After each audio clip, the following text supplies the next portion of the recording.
one particular very gratifying case this year was a 65-year-old man I operated on who had broken his neck as a teenager. He'd been quadriplegic all his life, and he'd had a number of operations on his neck. And what tended to happen with him is that he would have breakdown in his spine below the levels he'd been fused at. So he'd been fused at his neck as a teenager, and then about 15 years ago he was fused in his thoracic spine.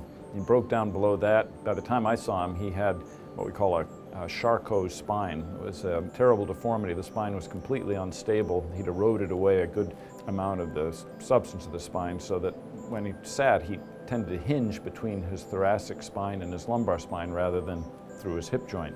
So he couldn't really stand upright, and his organs were getting pushed up into his chest, and it was getting hard for him to breathe. And even though he didn't really have much pain, he never felt quite right.